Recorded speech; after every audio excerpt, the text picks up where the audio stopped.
الحمد لله وحده والصلاة والسلام على من لا نبي بعده. أما بعد فأعوذ بالله من الشيطان الرجيم. بسم الله الرحمن الرحيم. قال الله سبحانه وتعالى: أمن هو قانت آناء الليل ساجدا وقائما يحذر الآخرة ويرجو رحمة ربه قل هل يستوي الذين يعلمون والذين لا يعلمون إنما يتذكر أولو الألباب. وقال: ترى كثيرا منهم يسارعون في الإثم والعدوان وأكلهم السحت لبئس ما كانوا يعملون لولا ينهاهم الربانيون والأحبار عن قولهم الإثم وأكلهم السحت لبئس ما كانوا يصنعون. وقال: إن الذين يكتمون ما أنزلنا من البينات والهدى من البينات والهدى من بعد ما بيناه للناس في الكتاب أولئك يلعنهم الله ويلعنهم اللاعنون. وقال رسول الله صلى الله عليه وسلم: إن الله تعالى يقول لكم مروا بالمعروف وانهوا عن المنكر قبل أن تدعوني فلا أجيب لكم وتسألوني فلا أعطيكم وتستنصروني فلا أنصركم فما زاد عليهن حتى نزل. وقال عليه الصلاة والسلام: من جاءه الموت وهو يطلب العلم ليحيي به الإسلام فبينه وبين النبيين درجة واحدة في الجنة. وقال عليه الصلاة والسلام: إنما بعثت معلما. وقال عليه الصلاة والسلام: كيف بكم إذا تغى نساؤكم وفسق شبانكم وتركتم جهادكم؟ قالوا: وكائن ذلك يا رسول الله؟ قال: نعم والذي نفسي بيده وأشد منه سيكون. قالوا: وما أشد منه يا رسول الله؟ قال: كيف بكم إذا تركتم الأمر بالمعروف والنهي عن المنكر؟ قالوا: وكائن ذلك يا رسول الله؟ قال: نعم والذي نفسي بيده وأشد منه سيكون. قالوا: وما أشد منه يا رسول الله؟ قال: كيف بكم إذا رأيتم المنكر معروفا والمعروف منكرا؟ قالوا: وكائن ذلك يا رسول الله؟ قال: نعم والذي نفسي بيده وأشد منه سيكون. قالوا: وما أشد منه يا رسول الله؟ قال: كيف بكم إذا أمرتم بالمنكر ونهيتم عن المعروف؟ قالوا: وكائن ذلك يا رسول الله؟ قال: نعم والذي نفسي بيده وأشد منه سيكون. قالوا: وما أشد منه يا رسول الله؟ قال: يقول الله تعالى: بي حلفتم لأتيحن فيكم فتنة يصير الحريم فيها حيران، أو كما قال عليه الصلاة والسلام. اللہ سے علماء کرام، وارثین انبیاء اور امت کے معلمین اور امت کے نبی کے نائبین اور وارثین، اللہ جل جلالہ وعظم نوازہ نے بڑے کرم کا معاملہ فرمایا کہ ہمیں اس زمانے میں امت کے درمیان نبی کا نائب بنا کے اور نبی کا وارث بنا کر، نبی کا خلیفہ بنا کر اور امت کی امیدوں کا بھی آماجگاہ بنا کر ہمیں ذمہ داریوں سے نوازا ہے. یہ اللہ کا بڑا ہی کرم ہے، فضل ہے کہ اللہ نے ہمیں اور آپ کو اس لائق سمجھا کہ اپنی کتاب کی توحید تشریح کے لیے اور نبی پاک صلی اللہ علیہ وسلم کے اقوال کو عملی طور سے زندگی میں داخل کر کے امت کے سامنے پیش کرنے کے لیے اور اس وقت کی عالم میں پھیلی ہوئی امت کے جہالت اور ارتداد کے خاتمے کے لیے اور ان میں صحیح بات پیش کرنے کے لیے مجھے آپ کو قبول کرنا ہے. یہ جہاں ایک طرف انتخاب ہے، دوسری طرف بہت بڑی ذمہ داری بھی ہے. یہ جہاں ایک طرف انتخاب ہے اور یہ صرف اللہ کا انتخاب ہے، اس انتخاب میں بندوں کا کوئی دخل نہیں ہے. اگر اگر بندے منتخب کرنے کے لیے طے ہو جائیں تو پھر موسیٰ علیہ السلام منتخب نہ ہوتے، فرعون منتخب ہوتا، بے اعتبار مال کے، بے اعتبار وجاہت کے، بے اعتبار بادشاہ کے، بے اعتبار طاقت و قوت کے، بے اعتبار دنیاوی اسباب کے فرعون سب سے زیادہ مالا مال۔ جسے ربوبیت کا دعویٰ ہو اس کے بعد اسباب وسائل کتنے ہوں گے؟ اور موسیٰ علیہ السلام فرعون کے پہلے پڑ رہے ہیں۔ موسیٰ علیہ السلام فرعون کے بقول فرعون کے یہ میرا مجرم ہے۔ موسیٰ علیہ السلام کی زبان میں لکنت، موسیٰ علیہ السلام تنہا، اور موسیٰ علیہ السلام دنیاوی ان تمام اسباب سے خالی، مال و متاع، چیزیں، سامان، اسباب، حکومت، ان سارے نقشوں سے خالی۔ انتخاب اللہ کے علاوہ کوئی اور کرتا تو فرعون منتخب ہوتا، موسیٰ علیہ السلام منتخب نہ ہوتا، لیکن انتخاب اللہ کا ہے کہ ہم اور آپ منتخب ہوئے۔ انتخاب اللہ کا ہے، اللہ نے موسیٰ علیہ السلام سے فرمایا انا اخترتک فاستمع لما یوحی، انا اخترتک، اے موسیٰ میں نے تمہیں چنا ہے، میں نے تمہیں چاہتا ہے، میں نے تمہیں منتخب کیا ہے، فاستمع لما یوحی، جن باتوں کو تمہیں دیا جا رہا ہے پوری توجہ کے ساتھ، ہمدن گوش ہو کر جو پیغام تمہیں دیا جا رہا ہے پوری توجہ کے ساتھ سنو۔ ایک جگہ فرمایا انی اصطفیتک علی الناس برسالاتی و بکلامی فخذ ما آتیتک وکن من الشاکرین، اے موسیٰ میں نے تمہیں چنا، میں نے تمہیں چھانٹا ہے، میں نے تمہیں منتخب کیا ہے اپنے پیغام اور اپنی باتوں کو پہنچانے کے لیے، فخذ ما آتیتک وکن من الشاکرین، جو علم ہم تمہیں دے رہے ہیں اسے پوری توجہ سے لو اور شکر کرو، یہ اللہ نے تمہارا انتخاب کیا۔ حضور پاک علیہ السلام سے فرمایا وعلمک ما لم تکن تعلم وعلمک ما لم تکن تعلم وکان فضل اللہ علیک عظیما، نبی جی ہم نے آپ کو وہ علم دیا جو آپ جانتے نہیں، اور یہ اللہ کا آپ پر بڑا فضل ہے، یہ اللہ کا آپ پر بڑا فضل ہے کہ آپ کو ہم نے علم کے لیے منتخب فرمایا۔ سلیمان علیہ السلام، داؤد علیہ السلام، ان دونوں کو جب علم دیا دونوں نے کہا وَلَقَدْ آتَيْنَا دَاوُودَ وَسُلَيْمَانَ عِلْمًا وَقَالَ الْحَمْدُ لِلَّهِ الَّذِي فَضَّلَنِي عَلَى كَثِيرٍ مِّنْ عِبَادِهِ الْمُؤْمِنِينَ۔ علم کے نعمت کو سب سے بڑی نعمت یقین کرنا ہم سب کی ذمہ داری ہے۔ دنیا والے مال کو بڑی نعمت سمجھتے ہیں، علم کو بڑی نعمت نہیں سمجھتے، ان کی نگاہوں میں مال اور چیزیں اور اسباب بڑی نعمت ہے، اللہ کے یہاں سے علم بڑی نعمت ہے۔ اس لیے حضور پاک علیہ السلام سے فرمایا وَعَلَّمَكَ مَا لَمْ تَكُنْ تَعْلَمْ وَكَانَ فَضْلُ اللَّهِ عَلَيْكَ عَظِيمًا۔ علم اللہ کا فضل عظیم ہے، علم اللہ کا فضل عظیم ہے۔ جنہیں مال دیا گیا تھا ان سے تو کہا کہ آپ کو فخر کرنے کی ضرورت نہیں ہے، لا تفرح ان اللہ لا يحب الفرحین، اترانے کی ضرورت نہیں ہے، فخر کرنے کی ضرورت نہیں ہے، خوش ہونے کی ضرورت نہیں ہے، اللہ ویسے لوگ پسند نہیں۔ اور علماء سے کہا قل بفضل اللہ وبرحمتہ فبذلک فلیفرحوا هو خیر مما یجمعون، اللہ کی رحمت سے، فضل سے بڑا علم ہے، رحمت سے بڑا علم ہے، دیگر آیات میں اس کی تفصیل موجود ہے۔ قل بفضل اللہ وبرحمتہ فبذلک فلیفرحوا، اس نعمت سے خوش ہو جاؤ، وہ خیر مما یجمعون، دنیا والے جو کچھ جمع کر رہے ہیں، دنیا والے جن اسباب پر محنت کر کے اپنے پاس جمع کر رہے ہیں اور انہیں حاصل کیے ہوئے ہیں، ان تمام نعمتوں سے بڑھ کے نعمت علم ہے، ان تمام نعمتوں سے بڑھ کر نعمت علم ہے۔ یہ اللہ کی طرف سے، یہ اللہ کی طرف سے انتخاب ہمارا آپ کا ہوا ہے۔ جو لوگ مال کما کے آدھا من فضل ربی لکھ کر لگاتے ہیں اپنی دیواروں پہ، انہیں حق نہیں ہے وہ لکھ کر لگائیں۔ مالدار مال کما کے اپنی دیواروں پر آدھا من فضل ربی لکھ کر لگاتے ہیں، یہ آیت تو علماء کے سامنے ہوتی تھی۔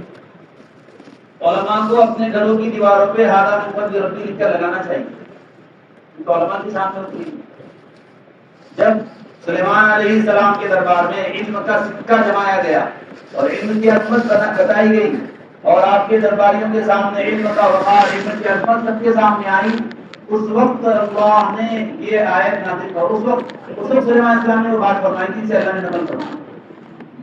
اللہ نے نبی کے پاک صلی اللہ علیہ وسلم کے سامنے ذکر فرمایا، اس بات کو سلیمان علیہ السلام نے بادشاہ وہاں اپنے دربار میں فرمایا، جب کہا میں یاتینی عصا مولا یاتونی مسلمین قال عفریت من الجن انا آتیک به قبل ان تقوم من مقامک، آپ کی مجلس برخاست ہونے سے پہلے بلکہ کا تخت آپ کے دربار میں ہوگا۔ اور اس جملے میں کبر ہے، وَإِنِّي عَلَيْهِ لَقَوِيٌّ أَمِينٌ، یہ دونوں جملے بتا رہے ہیں کہ وہ اپنی عظمت بتا رہا ہے کہ بلقیس کا تخت یمن سے آپ کے دربار میں پہنچانے پر مجھے طاقت بھی اللہ نے دی ہے اور میں امانتدار بھی ہوں، خیانت بھی نہیں کروں گا، طاقت ہے ضائع بھی نہیں کروں گا۔ وَإِنِّي عَلَيْهِ لَقَوِيٌّ أَمِينٌ۔ لیکن سلیمان علیہ السلام اللہ کے نبی انہیں معلوم ہے علم کی طاقت یہ جنات کی آخری طاقت سے آگے بڑھ کر ہے، اس لیے سلیمان علیہ السلام اس فیصلے پر راضی نہیں ہوئے، اس سے راضی نہیں ہوئے، فرمایا مجھے اور اجرت ہے۔ قال الذي عنده علم من الكتاب، آپ کے ہمارے طرح کوئی ایک عالم وہاں موجود تھا، بلکہ قال الذي عنده علم من الكتاب سے قرآن مراد نہیں ہے، سلیمان علیہ السلام پر اتری ہوئی کتاب مراد ہے، قرآن تو اس سے بہت آگے کی چیز۔ قال الذي عنده علم من الكتاب انا آتیک به قبل ان يرتد الیک طرفک، اس سے زیادہ عزت کی کوئی تعبیر استعمال نہیں کی جا سکتی، اس سے زیادہ عزت بتائی نہیں جا سکتی۔ قال الذي عنده علم من الكتاب انا آتیک به قبل ان يرتد الیک طرفک، بلقیس کے تخت کو آپ کے دربار میں پلٹ جھپکنے سے پہلے حاضر کروں گا، اور اس نے کوئی جملہ استعمال نہیں کیا، وَإِنِّي عَلَيْهِ لَقَوِيٌّ أَمِينٌ توازن کے ساتھ۔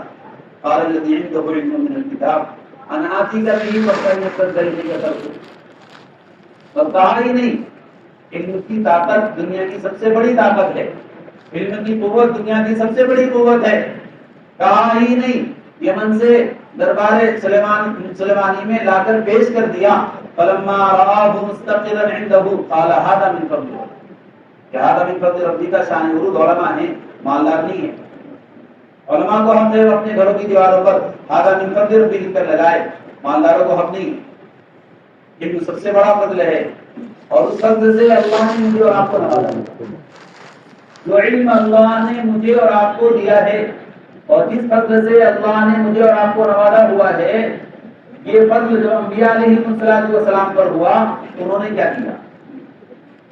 جس فضل سے اللہ نے مجھے اور آپ کو نوازا ہوا ہے، وہ فضل جب انبیاء پر ہوا تو انہوں نے اس فضل کے ساتھ کیا کیا؟ اس فضل کو کہاں استعمال کیا؟ ہم اور آپ انبیاء علیہ السلام کے وارثین، ہم اور آپ انبیاء علیہ السلام کے نائبین، ہم اور آپ انبیاء علیہ السلام کے خلفاء۔ آپ نے فرمایا رحم اللہ خلفائی، میرے خلفاء پر اللہ رحم فرمائے۔ کہ من خلفاء یا رسول اللہ، آپ کے خلفاء کون ہیں؟ آپ نے فرمایا الذین یرون احادیث، انہی باتوں کو مجھ میں منتقل کرتے ہیں، وہ میرے خلفاء ہیں۔ العلماء ورثۃ الانبیاء، آپ ہم انبیاء کے وارث ہیں، آپ ہم انبیاء کے نائب ہیں، اللہ نے نیابت دی ہے۔ انی جاعل فی الارض خلیفہ، اللہ نے اتنے بڑے اعزاز سے مجھے اور آپ کو نوازا ہے کہ حقیقی خلیفہ تو آپ اور ہم ہیں، جنہیں علم دیا گیا ہے، پھر اس علم کو منتقل کرنے کی ذمہ داری دی۔ انبیاء علیہ السلام کو اس اعزاز سے جب نوازا گیا تو انبیاء نے کیا فریضہ انجام دیا، کیا ذمہ داری پوری کی، کس طرح اس علم کے ساتھ معاملہ کیا۔ ہم اور آپ بعینی ہی اسی ذمہ داری کے ذمہ دار ہیں، اس میں کوئی کوتاہی کرنا نیابت کو متاثر کرنا ہے، اس ذمہ داری میں پیچھے ہٹنا وراثت کے اندر خلل پیدا کرنا ہے، اس ذمہ داری کی ادائیگی میں تھوڑی بھی کوتاہی برتنا یہ اللہ کے عتاب کو دعوت دینا ہے، اللہ کے غصے کو دعوت دینا ہے۔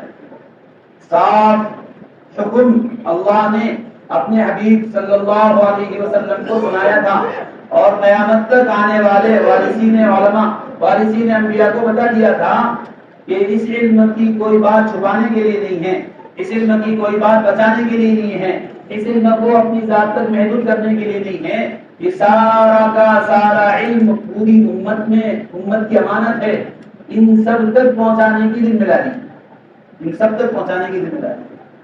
ہم کسی علاقے کے ذمہ دار نہیں ہیں، ہم کسی صوبے کے ذمہ دار نہیں ہیں، ہم کسی خطے کے ذمہ دار نہیں ہیں، ہم تو کافۃ للناس بشیرا و نذیرا کے نائب اور وارث ہیں، جسے رحمت للعالمین بنا کر بھیجا گیا تھا ان کے نائب اور وارث ہیں، جنہیں کافۃ للناس کی طرف مبعوث کیا گیا تھا ان کے نائب اور وارث ہیں۔ ہم ایک علاقے خطے کی ذمہ داری ادا کر کے اپنی ذمہ داری سے سبکدوش نہیں ہو سکتے۔ یا ایھا الرسول یا ایھا الرسول بلغ ما انزل الیک من ربک یا ایھا الرسول بلغ ما انزل الیک من ربک وَإِن لَّمْ تَفْعَلْ فَمَا بَلَّغْتَ رِسَالَتَهُ۔ یہاں رسول کا لفظ استعمال کر کے بتایا کہ آپ ہمارے پیغام کو ہم سے لے کر امت تک پہنچانے کے ذمہ دار ہیں۔ رسول کہتی ہے اس کو جو جہاں کہیں سے کچھ لے اور کہیں پہنچا دے۔ یا ایھا الرسول بلغ ما انزل الیک من ربک، نبی جی جو کچھ علم ہم نے آپ کو دیا ہے، جو کچھ علم ہم نے آپ کو دیا ہے، بلغ جمیع ما انزل الیک من ربک، ما میں عموم ہے، جو کچھ علم ہم نے آپ کو دیا ہے سارے علم کو مت تک پہنچا دو۔ علم کے اندر عموم ہے اور مفعول کا ذکر نہیں ہے، اس میں کتنی تعمیم ہے آپ ہم جانتے ہیں۔ بلغ ما انزل الیک من ربک، نبی جی جو علم آپ کو، جتنا علم آپ کو دیا گیا، جو علم آپ کو دیا گیا ہے یہ سارا علم امت تک پہنچا دو۔ اور آگے فرمایا وَإِن لَّمْ تَفْعَلْ فَمَا بَلَّغْتَ رِسَالَتَهُ، اگر آپ نے سارے علم کو امت تک منتقل نہیں کیا، نہیں پہنچایا تو آپ کی عبادت، نیکی، تقویٰ، آپ کے اخلاق، آپ کی صفات حمیدہ سب اپنی جگہ پر، اگر آپ نے اس ذمہ داری میں تھوڑی سی کوتاہی کی فما بلغت رسالتہ، آپ کی رسالت کا ادا نہیں۔ ابن عباس فرماتے ہیں حضور پاک علیہ الصلوۃ والسلام کے حق میں سب سے سخت آیت ہے، سب سے سخت آیت ہے جس میں آپ کو پورے دین اور پوری شریعت کو امت میں منتقل کرنے کی ذمہ داری کا بوجھ ڈالا گیا، بوجھ ڈالا گیا۔ اور آگے سخت بات فرمائی وَإِن لَّمْ تَفْعَلْ فَمَا بَلَّغْتَ رِسَالَتَهُ، اور اس سے آگے تو فرمایا کہ جان کا خطرہ محسوس ہو علم کو منتقل کرنے میں تو آپ جان کی پرواہ نہیں کریں گے۔ اگر جان کا خطرہ محسوس ہو آپ جان کی پرواہ نہیں کریں گے، آپ کی جان کی ہم حفاظت کریں گے، آپ ہمارے کام میں لگیں گے۔ بلغ ما انزل الیک من ربک، جو کام آپ کو دیا گیا ہے اس کام میں آپ لگاتار لگے رہیں۔ اگر آپ کو کہیں علم منتقل کرنے میں جان کا خطرہ محسوس ہوتا ہو آپ اپنے کام میں لگے رہے ہیں، آپ کی جان کی ہم اللہ یعصمک من الناس، لوگوں سے اللہ آپ کی حفاظت کرے گا، آپ اپنی حفاظت کی فکر میں ہوں، آپ تو اپنے کام میں لگے، آپ تو اپنی ذمہ داری میں لگے۔ اس پر ابن عباس فرماتے ہیں سب سے سخت آیت ہے حضور پاک علیہ السلام کے حق میں جس میں جان سے کی پرواہ کرنے کو منع کیا گیا اور جان کی حفاظت کو مقدم کرنے کو منع کیا گیا، بلکہ علم کو امت میں منتقل کرنے کو مقدم بتایا گیا، جان کی حفاظت۔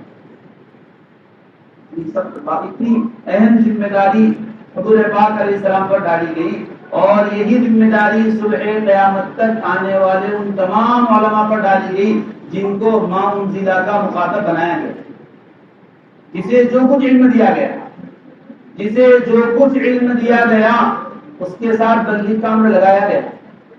کوئی ایک عالم اس سے مستثنی نہیں، ایک عالم اس سے مستثنی نہیں ہے، بلکہ کا حکم ان تمام علماء کو دیا گیا ان پر ما انزلہ ثابت ہوتا ہے، اور ما انزلہ کے وہ مصداق ہیں وہ بلغ کے بھی مصداق ہیں کہ ہم تو علماء ہیں، ما انزلہ کے مصداق تو ہیں، بلغ کے ذمہ دار نہیں ہیں، ایسی بات نہیں ہے، ایسی بات نہیں ہے۔ نیابت متاثر ہو جائے گی، وراثت متاثر ہو جائے گی، خلافت متاثر ہو جائے گی اگر ہم اپنی ذمہ داری کو نہیں کریں۔ عبادت اللہ کرے گا، آپ جان کی پرواہ نہیں کریں گے، آپ اپنے کام میں لگے رہیں گے۔ آرام راحت، لا راحت بعد اليوم، کہاں قیلولہ اور کہاں رات کے سکون اور کہاں بیوی بچوں میں مزے کی زندگی۔ آپ علیہ السلام کو ذمہ داری ملی تھی تو آپ نے صاف اعلان کیا تھا لا راحت بعد اليوم، آج محمد رسول اللہ صلی اللہ علیہ وسلم کو ذمہ داری دی گئی ہے، آج کے بعد راحت اور محمد جمع نہیں ہو سکتی۔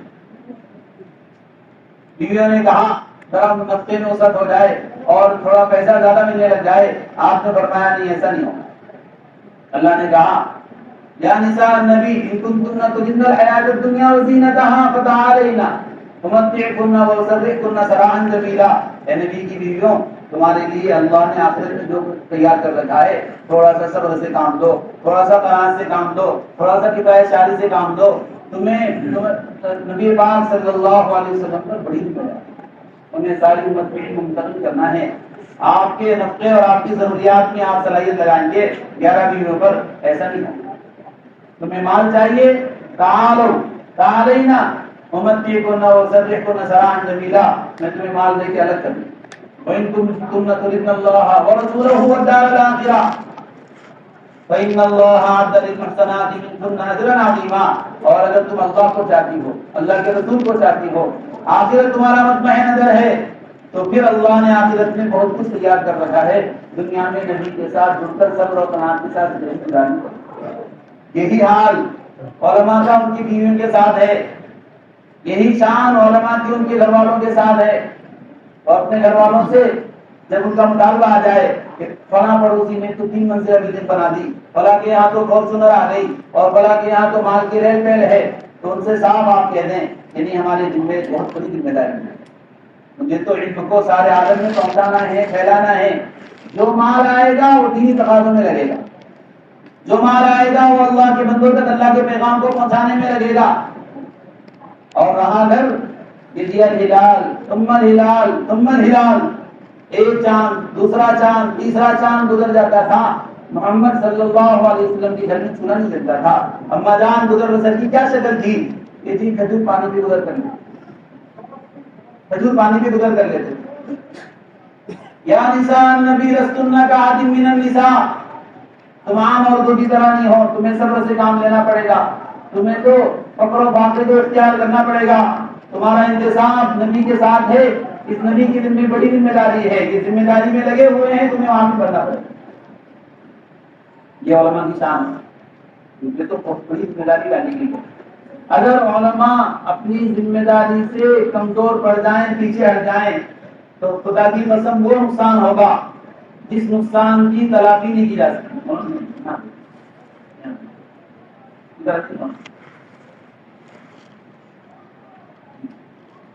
اگر علماء اپنی ذمہ داری میں کوتاہی کر دیں گے تو وہ نقصان ہوگا جس نقصان کی تلافی نہیں کی جا سکتی۔ اگر دنیا کے جتنی ذمہ داریاں جن پر ڈالی گئی ہے، جتنی ذمہ داریاں جن پر ڈالی گئی ہے، ان تمام ذمہ داروں کی ذمہ داری کی کوتاہی کرنے پر جو نقصان ہوگا اس نقصان کی تلافی ہو سکتی ہے، لیکن علم کے اور علماء کی ذمہ داری میں کوتاہی ایسا نقصان ہوگا جس کی تلافی نہیں کی جا سکتی۔ حضور پاک علیہ السلام نے اس لیے فرمایا تھا لا راحت بعد اليوم، آج کے بعد راحت جمع نہیں ہوگی۔ آپ کی وفات سے ایک دن پہلے آپ کی بیٹی فاطمہ رضی اللہ تعالیٰ عنہ بے چین ہو کے کہنے لگی واہ کربابی واہ کربابی، اے میرے باپ کی بے چینی، اے میرے باپ کی بے چینی۔ تو آپ نے فرمایا تھا لا کربابی کی بعد اليوم، یہ آخری دن ہے بے چینی کا، یہ آخری دن ہے بے چینی کے ساتھ گزارنے کا۔ آج کے بعد تیرے باپ کو بے چینی نہیں پیش آئے گی۔ نبوت ملنے کے بعد، ذمہ داری آنے کے بعد، آپ علیہ الصلوۃ والسلام آپ کا ایک ادنا امتی، 13ویں صدی کا امتی، 14ویں صدی کا امتی، وہ اس بے چینی سے دن گزارے، اس بے چینی سے رات گزارے، تو آپ کی بے چینی کا کیا اندازہ لگایا جا سکتا ہے۔ مولانا یوسف صاحب رحمۃ اللہ علیہ کا انتقال ہوا تو ان کا جنازہ دلی لایا گیا، مولانا سارا مجمع ان کے لیے جمع تھا، شور ہوا کہ والدہ آ رہی، راستہ بناؤ، راستہ بنایا گیا، ان کی والدہ آئی، جنازے کے قریب پہنچی، چہرہ کھول کے دیکھا اور دیکھ کر ایک سرد آ بھر کے کہنے لگی کہ جب سے یوسف پر ذمہ داری آئی ہے، جب سے یوسف پر ذمہ داری آئی ہے، میں نے یوسف کو اس طرح سکون کی نیند سوتے نہیں دیا۔ آج ایسا لگتا ہے میرا یوسف بہت تھکا ہارا پوری کرنے لیٹا ہوا ہے۔ ایک امتی کی یہ کیفیت ہو تو میرے آپ کے آقا حضرت محمد مصطفیٰ صلی اللہ علیہ وسلم، جنہیں قیامت تک آنے والی امت سے علم منتقل کرنے کی ذمہ داری دی گئی تھی اور جنہیں قیامت تک آنے والی انسانیت تک دین پہنچانے کی ذمہ داری دی گئی تھی، ان کی بے چینی کا کیا عالم ہوگا اور کیا اندازہ کیا جا سکتا ہے۔ آپ علیہ الصلوۃ والسلام کی بے چینی اور تڑپ کا، مولانا ریاض صاحب کو تو رات میں نیند نہ آئے، تڑپ اور بے چینی کی وجہ سے، کسی کی شب رو کے کٹے، کسی کی شب سو کے کٹے، ریاضی تیری شب کیسی شب ہے، نہ سو کے کٹے نہ رو کے کٹے، نہ سونے میں چین ملے نہ رونے میں چین ملے۔ ایک امتی کا یہ حال ہے تو حضور پاک علیہ السلام کی بے چینی اور آپ کی طرف کا کیا حال ہوگا؟ عشاء کے بعد مصلے پہ کھڑے اور پوری رات گزار دی، پوری رات گزار دی، روتے بلکتے بے چینی کے ساتھ اللہ کے سامنے روتے بلکتے. صبح آخری پہر میں آیت نازل ہو گئی کہ اے نبی جی آپ کی امت کے جو شرک نہیں کریں گے ہم سب کو معاف کر دیں. قریب میں کھڑے ہیں ابو درداء. ابو ذر کو آپ نے خوشخبری سنا دی. ابو ذر اللہ نے آج کی رات کے رونے پر یہ فیصلہ فرمایا ہے کہ آپ کی امت کے شرک کرنے والوں کے علاوہ سب کو معاف کیا جائے. اللہ نے کی بشارت سنا دوں کہ نہیں سنا دو، پھر واپس بلایا کہ چھوڑ دو، لوگ کی اسی پہ بھروسہ رکھتے نہ لو. ایک رات پوری رات روتے گزار دی، بے چینی کے ساتھ تڑپتے گزار دی. اما عائشہ رضی اللہ تعالیٰ عنہ اللہ نے کیا بات ہے آج بے چینی کے ساتھ رات ہوئی کہ جی آج ایک سخت آیت نازل ہو گئی تھی اس نے مجھے بے چین کر اور آپ کی کیفیت ایک ساتھ ہی بیان کرتے ہیں. آپ جب نماز پڑھا کرتے تھے، آپ جب نماز پڑھا کرتے تھے تو آپ کے سینے میں ایسی آواز آتی تھی، ایسی آواز آتی تھی گویا ہانڈی پک رہی ہو اور اس سے آواز آ رہی ہو. اس طرح آواز آپ کے سینے مبارک سے آیا کرتی تھی، تڑپنے اور بے چین ہونے، تڑپنے اور بے چین ہونے. ایک دن کا قصہ نہیں ہے، ایک رات کا قصہ نہیں ہے، ایک دن کا قصہ نہیں ہے، ایک رات کا قصہ نہیں ہے، یہ تو روزانہ کا قصہ ہے. یہ تو روزانہ کی بے چینی تھی. عائشہ چھوڑ دے میں تو اب طرف کے سامنے کھڑا ہوں. آپ آئے عائشہ رضی اللہ تعالیٰ نے پاس لیٹ کے پھر کہنے لگے عائشہ چھوڑ دے میں تب طرف کے سامنے کھڑا ہو جاؤں. پھر آپ کھڑے ہو گئے اور روتے رہے، تڑپتے رہے، روتے رہے، تڑپتے رہے. بے چینی کے ساتھ پوری رات رونے اور تڑپنے میں گزارا کرتے تھے. اللہ نے آیت نازل فرما کر راحت آرام، آپ نے اللہ نے آیت نازل فرما کر حضور پاک علیہ السلام کو تسلی دی. 80 سے زیادہ آیتوں میں تسلی نازل فرما کر اور 80 سے زیادہ آیتوں میں اطمینان دلایا ہے نبی جی آپ بے چین نہ ہوں نظر. لعلک باقی والنفس علی آثارہم ان لم یؤمنوا بہذا الحدیث اسفا. کہیں ایسا نہ ہو آپ بے چینی میں تڑپ کے رات گزار اپنے آپ کو ہلاک کر دیں. اتنی بے چینی اور اتنی آپ کی بے دلی تھی. حضور پاک علیہ السلام نے اس علم کو جو آپ کو دیا گیا تھا امت میں پہنچانے کے لیے کیا طریقہ اختیار فرمایا تھا کہ آپ کا علم مدینہ کے ہر گھر میں پہنچا ہوا تھا، آپ کا علم ہر مرد کے پاس پہنچا ہوا تھا، آپ کا علم ہر مسورات کے پاس پہنچا ہوا تھا، آپ کا علم ہر علاقے خطے میں پہنچا ہوا تھا. آپ علیہ السلام نے کون سا طریقہ اختیار فرمایا تھا؟ میرے حضور کے نائبین اور حضور کے وارثین اور حضور کے خلفاء اسی طریقے کو اپنانے کے ذمہ دار ہے. کوئی نیا طریقہ ایجاد کرنے کی ذمہ داری نہیں، اس طرح کی گنجائش نہیں ہے کہ جی وہ اس زمانے کے ساتھ خاص تھا، یہ زمانہ تو بہت تیز رفتاری کا ہے کہ ہم کوئی نیا طریقہ اپنا لیتے ہیں علم کو منتقل کرنے کا کہ ذرا تیز رفتاری سے علم منتقل ہو جائے. علم نہیں منتقل ہوگا. اگر ہم نے آلات کا استعمال کیا جہل منتقل ہوگا. اگر ہم نے آلات کا استعمال کیا باطن کے آلات منتقل ہوگی، علم منتقل نہیں ہوگا. مولانا صاحب فرماتے تھے کہ اگر دین حق کو پہنچانے کے لیے باطل کا سہارا لیا جائے باطل پہنچے گا، حق نہیں پہنچے گا. اسی طریقے کو اپنانا ہوگا جو طریقہ آپ علیہ السلام نے اختیار فرمایا تھا. آپ کسی علاقے کے نبی نہیں ہیں، آپ کسی خطے کے نبی نہیں ہیں، آپ کسی صوبے کے نبی نہیں ہیں. آپ علیہ السلام اس زمانے کے انسانیت کے نبی نہیں ہیں، اس وقت کے تمام انسانیت کے تمام عالم میں پھیلی ہوئی انسانیت کے نبی ہیں. اور اسی وقت کے نہیں صبح قیامت تک آنے والے تمام انسانیت کے نبی ہیں. اور آپ کے بارے میں اللہ نے صاف کہہ دیا لقد کان لکم فی رسول اللہ اسوۃ حسنہ.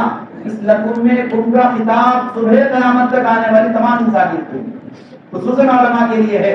لقد کان لکم فی رسول اللہ اسوۃ حسنہ.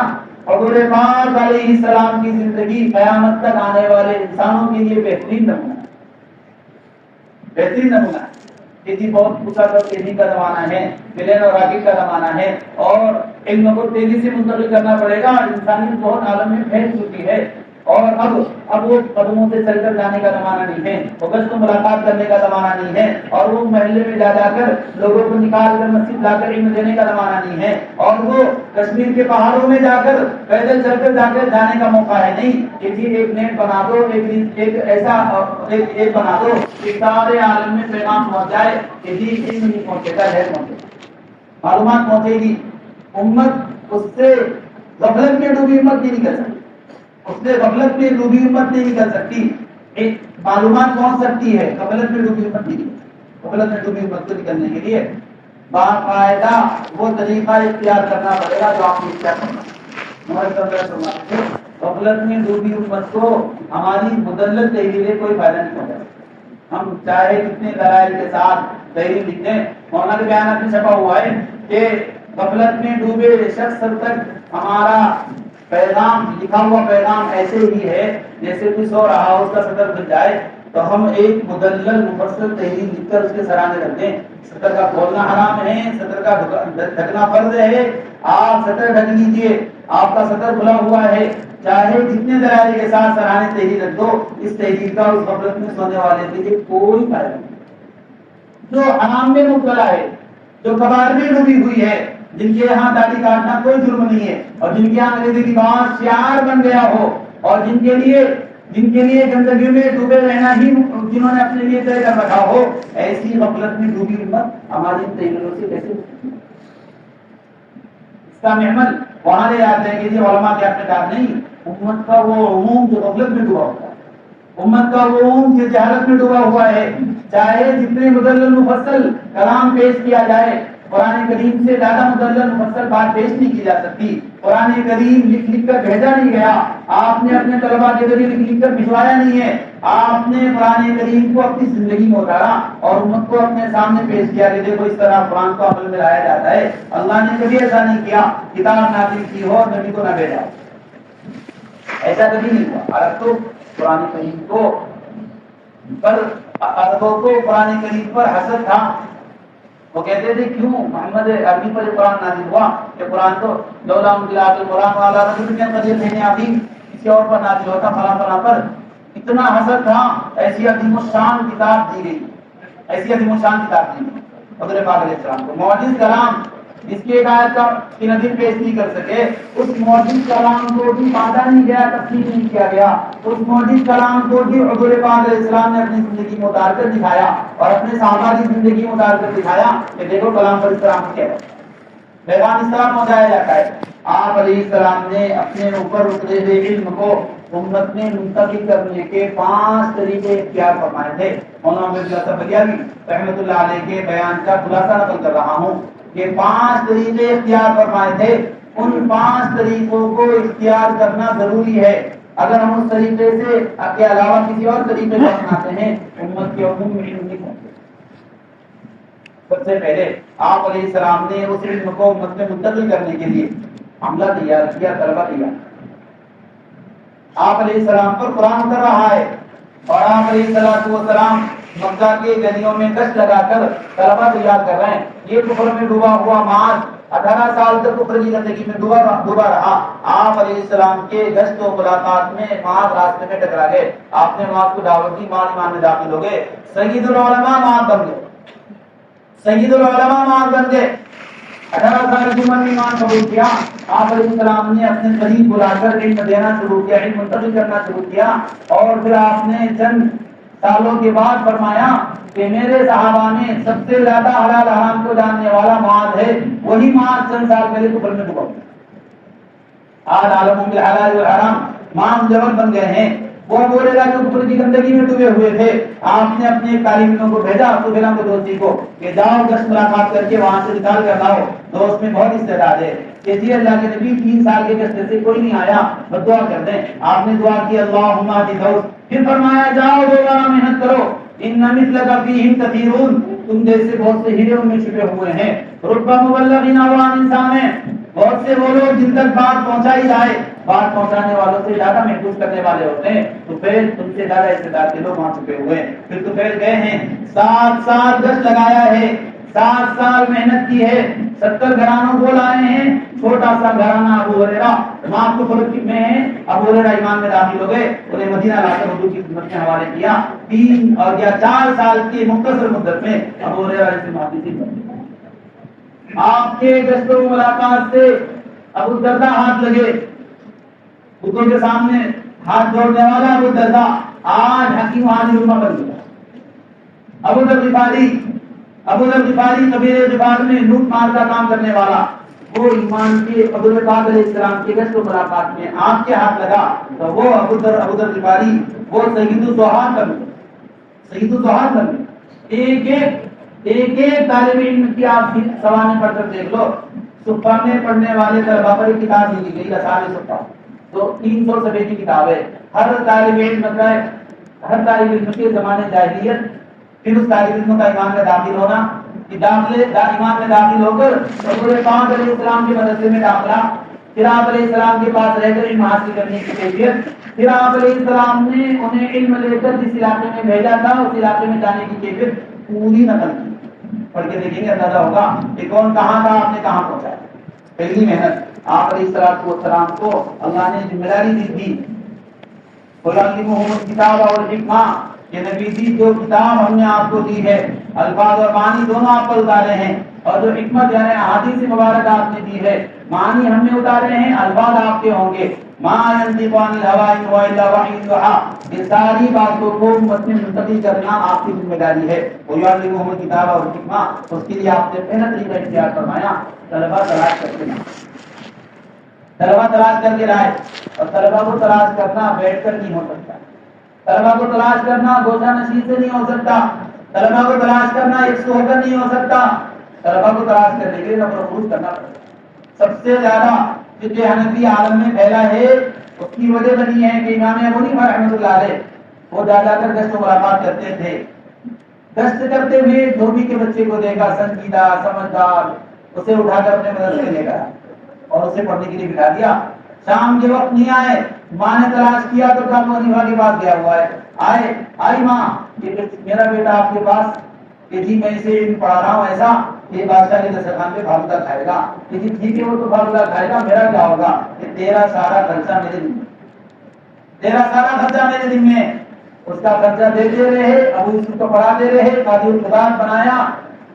لکھا ہے کتابوں میں کسی اور فقہ میں کوئی ابو یوسف جیسا ہوتا تو وہ فقہ بھی بہت زیادہ مقبول ہو جاتا.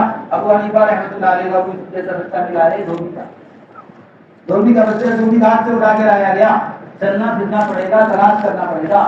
انتظار کرنا کوئی مسئلے کا حل نہیں، انتظار کرنا کوئی مسئلے کا حل نہیں ہے.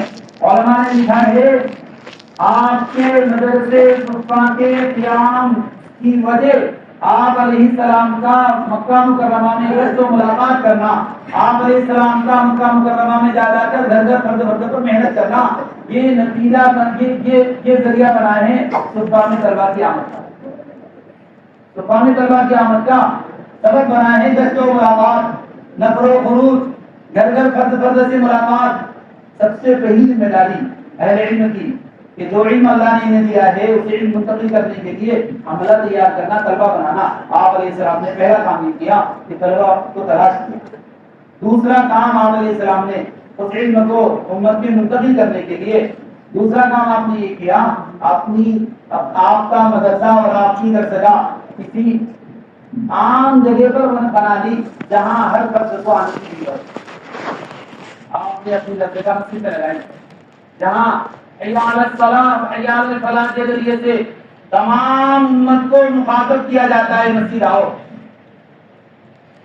کوئی استثناء نہیں ہے، کوئی قید نہیں ہے، کوئی تخصیص نہیں ہے.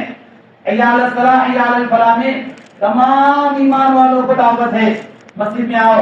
اگر قید لگائی گئی اس مسجد میں فلاں کو اجازت ہے فلاں کو اجازت نہیں ہے، قید لگائی جانے والی مسجد کی مسجد متاثر ہو جائے گی. مسجد اس وقت مسجد شریف بن نہیں سکتی جب تک کہ اس میں انعام کی شرط لگائی نہ جائے. آپ علیہ السلام مسجد میں بیٹھے اور آپ نے وہاں سب کو عام درسگاہ قائم کر علم کے منتقل کرنے کا. دوسرا میں اپنی طرف سے نہیں کہہ رہا ہوں، کسی کو اشکال ہو حضرت مولانا عبداللہ صاحب بلیاوی رحمۃ اللہ علیہ پر کریں، ہم کہنا چاہتے مولانا کے بیانات میں کہ آپ نے علم کو امت میں منتقل کرنے کا دوسرا راستہ یہ اختیار فرمایا کہ آپ نے اپنی درسگاہ عمومی جگہ پر لگائی مسجد کے اندر. وہاں آنے والا آ کر کہہ رہا ہے من کو محمد، تمہیں محمد کون ہے؟ کہ جی میں ہوں. آ کر میں چند سوال کروں گا، سب چیزیں پوچھوں گا، آپ ناراض نہ ہونا میں دیہاتی ہوں. آپ سے میں کچھ سوالات کروں گا، ناراض نہ ہونا میں دیہاتی ہوں، مجھے آپ کے آداب سے واقفیت نہیں ہے.